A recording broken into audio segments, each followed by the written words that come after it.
Assalamualaikum warahmatullahi wabarakatuh. Perkenalkan, saya Adam Solihin dengan PN 25065998844. Di sini saya akan mempresentasikan tentang kebijakan ekonomi makro yang diterapkan oleh Presiden Indonesia tiap masa ke masa.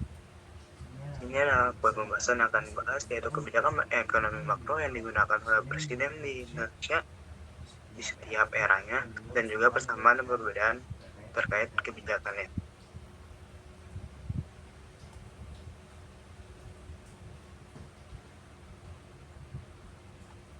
Pada era Presiden Soekarno, kebijakan ekonomi Indonesia sangat dipengaruhi oleh ideologi nasionalisme. Negara ditempatkan sebagai aktor utama dalam perekonomian melalui penerapan ekonomi terpimpin sejak tahun 1959.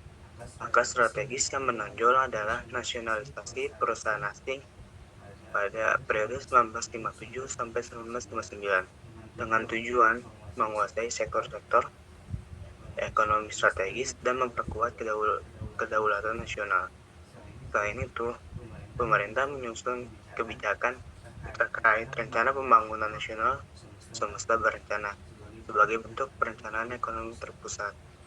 Namun, dominasi negara yang tidak diimbangi dengan kapasitas manajerial dan stabilitas fiskal menyebabkan inflasi tinggi dan inefisiensi ekonomi, sehingga kebijakan pada era Soekarno ini lebih menekankan aspek ideologis dibandingkan stabilitas ekonomi makro.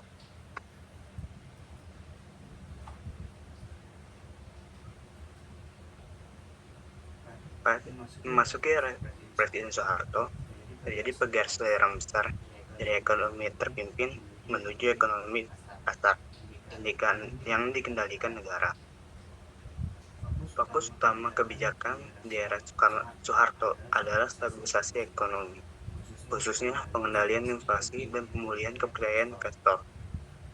Pada era Soeharto, kebijakan yang diluncurkan adalah program stabilisasi dan rehabilitasi ekonomi pada tahun 1966 sampai 1969, serta menjalankan kebijakan rencana pembangunan 5 tahun pada tahun 1969 sampai 1998 sebagai kerangka pembangunan jangka panjang, dan juga melalui Undang-Undang Penanaman Modal Asing tahun 1967.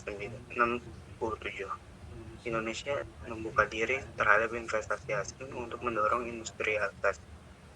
Kebijakan ini berhasil menciptakan pertumbuhan ekonomi yang relatif stabil, namun juga melahirkan ketergantungan terhadap utang luar negeri, sumber daya alam, serta sentralisasi penguasaan ekonomi.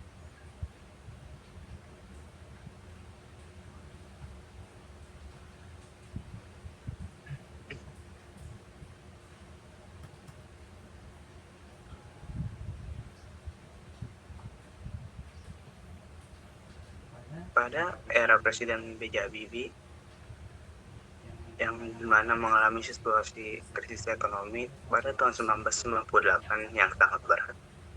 Karenanya, pada era Habibie ini mengeluarkan kebijakan ekonomi yang difokuskan pada reformasi dan liberalisasi.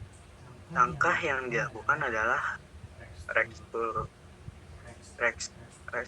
restrukturisasi perbankan nasional pada tahun 1998, serta penguatan kerangka moneter melalui independensi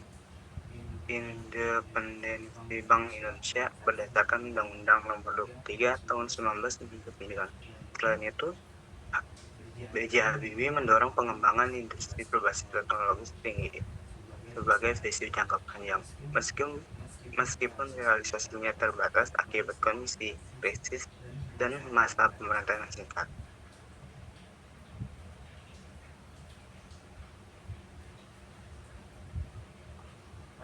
Pada era Presiden Abdurrahman Wahid, kebijakan ekonomi difokuskan pada desentralisasi dan otonomi daerah, dengan tujuan mengurangi ketimpangan antara pusat dan daerah serta menciptakan pemerataan pertumbuhan ekonomi.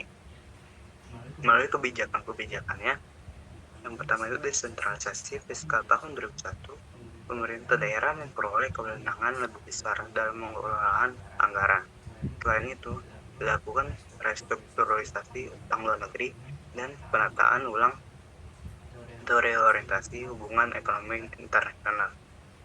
Namun, lemahnya koordinasi pusat dan daerah serta instabilitas politik menyebabkan efektivitas kebijakan ekonomi pada era Abdurrahman Wahid ini belum optimal.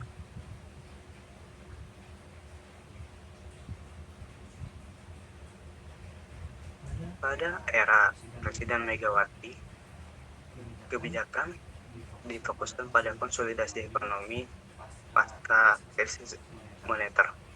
Kebijakan difokuskan untuk menjaga stabilitas makro, menyarankan APBN, dan juga memulihkan kepercayaan pasar. Langkah strategis yang diambil meliputi privatisasi BUMN, restrukturisasi utang pemerintah, serta program pengentasan kemiskinan. Di era ini dapat dipandang sebagai masa transisi menuju normalisasi ekonomi.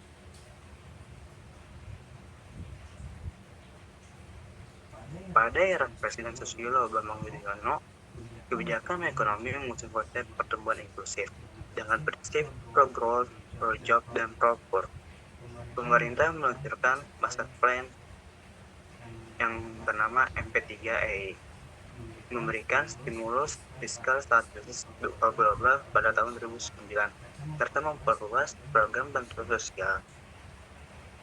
Stabilitas ekonomi yang terjaga membuat Indonesia semakin diperhitungkan di tingkat global. Namun, adanya ketergantungan pada sektor komoditas tetap menjadi tantangan struktural.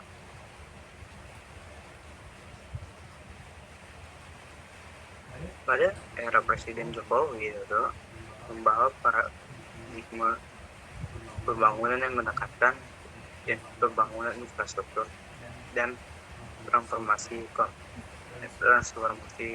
ekonomi digital. Kebijakan pembangunan jalan tol, pelabuhan, dan bandara yang bertujuan menurunkan biaya logistik dan meningkatkan konektivitas nasional. Selain itu, pemerintah mendorong hilirisasi industri dan juga transformasi digital dan ekonomi kreatif sebagai sumber pertumbuhan baru di era globalisasi dan revolusi 4.0.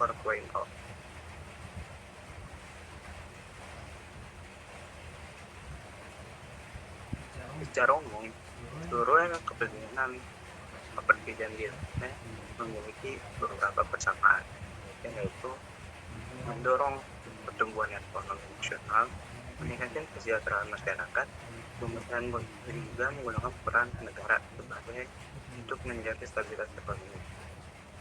Dan kebijakan-kebijakan tersebut juga memiliki perbedaan yang terlihat, yaitu terkait pendekatan ekonomi yang dipakai, fokus pembangunan sesuai tantangan zaman, dan juga strategi respon terhadap krisis ekonomi.